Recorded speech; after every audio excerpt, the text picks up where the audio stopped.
Demo Man is one of the strongest classes in Team Fortress 2, and that's a well-known fact, as his grenade and sticky bomb launcher are extremely powerful tools that can hold off choke points, deal massive damage, and destroy engineer nest.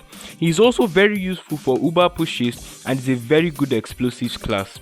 Then you have a subclass, the Demo Knight, a form of the Demo Man that basically trades his powerful arsenal for a sword, a shield, and some boots, which in turn that's very good for holding off groups of enemies or destroying sentries, but gives him insane mobility, resistances to damages, extended melee range, a powerful charge mechanic, and if you time it right, you can get crits as well.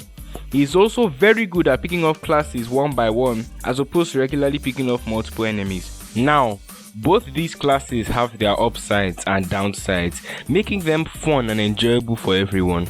But if you take the immense damage of Demo Man and combine it with the immense speed of Demo Knight, quite simply, you'd have what everyone likes to call the Hybrid Knight.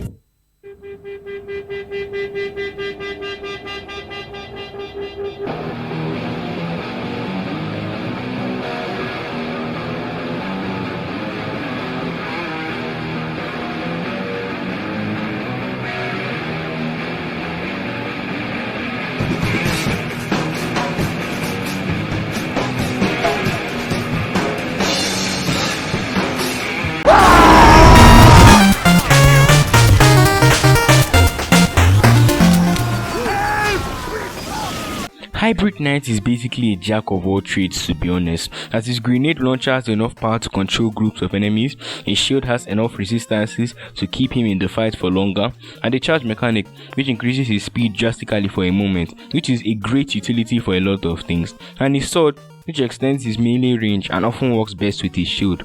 With all this said, you might think that, hey, Demo Knight is a really good subclass, and you would be right. Well, kind of. Every subclass has a certain gimmick or thing to it that makes it special. For example, Fat Scout is mainly based around heavy shotgun, and Troja is based around your rocket jumping skills, and Soldier's Market Gardener. As for Hybrid Knight, basically you have to work with your entire loadout in order to actually be useful. That said, Hybrid Knight has a bunch of weapons to his disposal, such as the grenade launcher. They do great damage and are quite similar to each other, with only the loose cannon being different because of double donk, dopamine. They'll do about 100 damage with the exception of the loose cannon, due to it dealing more or less damage depending on rage, and are very good at their job. The shields, they give you resistances to damage, giving you more time to fight, as they offer a great charge mechanic which increases your speed greatly for a few seconds, which can be good for closing the distance with enemies, escaping, or repositioning. It also complements the last weapon on this list, the sword. The sword is a great melee weapon as it gives you extra range when dealing with enemies. They can also give you health, a faster recharge, or more damage, which makes them great weapons to complement with the shields.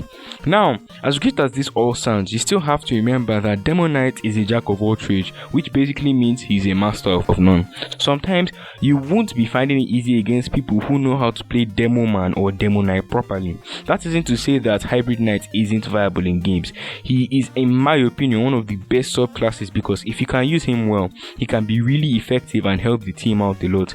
Now, to actually play Hybrid Knight, there are a few things that you should keep in mind. No, 1, you should learn how to position yourself in the best way possible. No, 2, should try and charge attack enemies when they aren't looking, because as we all know, every class works better when the enemy doesn't know you're there.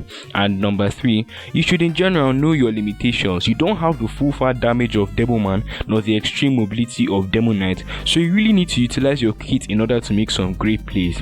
And finally, if we're talking about the loadouts, well, you should experiment. Really find something that works great for you. You might just end up finding something that might be the meta. So to conclude, Hybrid Knight is a great subclass and I definitely think you should try him out once in a while.